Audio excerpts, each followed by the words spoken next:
सूत्र नंबर 38 और 39, इन दो सूत्रों में आचार्य भगवंत ने दान के विषय में बतलाया। सबसे पहले दान कहते किसे हैं, तो दान का लक्षण बतलाते हुए कहते हैं अनुग्रहार्थम शोष्याति सर्गो दानम। अनुग्रहार्थम शोष्याति सर्गो दानम। अनुग्रहार्थम शोष्याति सर्गो दानम। अनुग्रहार्थम, अनुग्रह अर्थात स्व पर उपकार के लिए स्वस्य अर्थात धन का अतिसर्गम त्याग करना दान है। मुख्य उद्देश्य क्या, मुख्य उद्देश्य रखा अनुग्रह। अनुग्रह अर्थात उपकार के लिए स्वस्य अपने धन का अतिसर्ग त्याग करना दान है।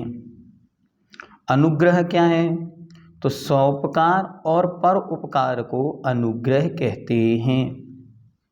जब भी दान दिया जाए तो यह मुख्य लक्ष्य हो कि इससे स्वयं का और दूसरों का उपकार हो। जिससे किसी का कोई उपकार नहीं होता है वह दान नहीं है। पात्र को दान देने से दाता के पुण्य का संचय होता है, आत्म विशुद्धि बढ़ती है, लोभ कषाय कम होती है।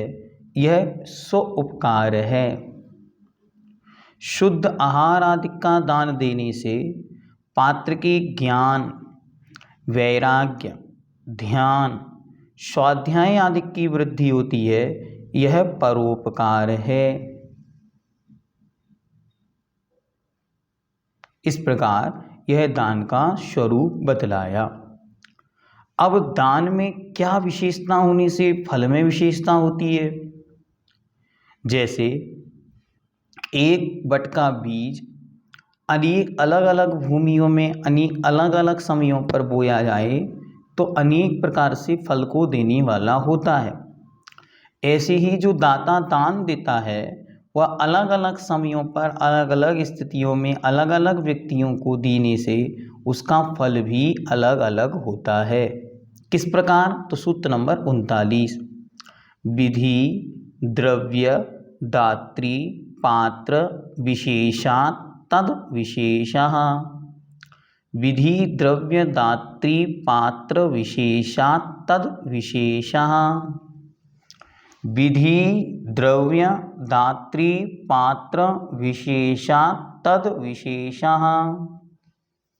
विधि एक एक शब्द अलग करना है। विधि विशेष, द्रव्य विशेष, दाता विशेष, पात्र विशेष से दान के फल में विशेषता होती है।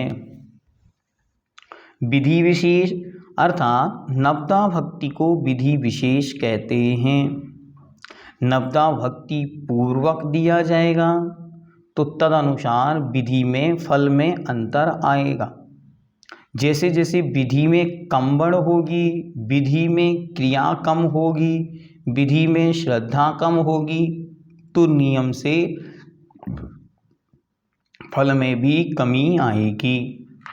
द्रव्य, द्रव्य मतलब होती है वह वस्तु जो दान में दी जाती है, जिससे तप और स्वाध्याय आदि की वृद्धि होती है, वह द्रव्य विशेष है। ऐसा नहीं कि कोई भी चीज़ जो हमने बनाई है बस वह देनी है, नहीं, वस्तु वह देनी है जिससे सामने वाले के तप में, स्वाध्याय में, वैराग्य में, रत्नात्रय में वृद्धि हो।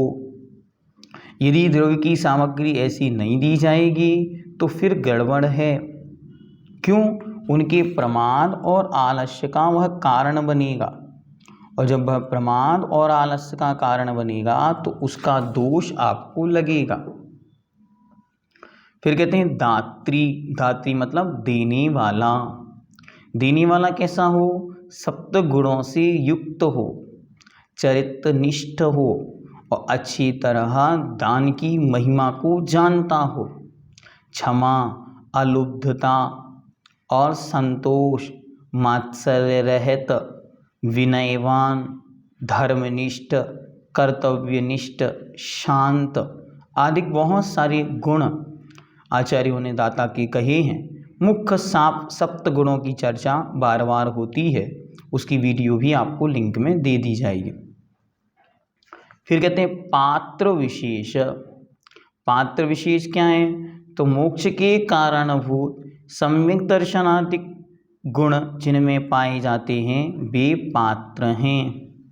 और पात्र भी 3 प्रकार के, उत्तम, मध्यम, जघन्य। उत्तम पात्र में मुनि महाराज, मध्यम पात्र में आरिका, एलक, क्षुल्लक, क्षुल्लिका, प्रतिमाधारी श्रावक और श्राविका। जघन्य पात्र में अविरत सम्यक दृष्टि, जिनकी प्रतिमा तो नहीं है लेकिन जिन्होंने सम्यक्त को धारण किया हुआ है। जैसे पृथ्वी आदि में विशेषता होने से उससे उत्पन्न हुए बीज में विशेषता आ जाती है, वैसे ही विधि आदि की विशेषता से दान से प्राप्त होने वाले पुण्य फल में विशेषता आ जाती है। इति तत्वार्थ सूत्रे मोक्षशास्त्रे सप्तमो अध्याय समाप्तम जातः। इस प्रकार यह 7वां अध्याय पूर्ण हुआ।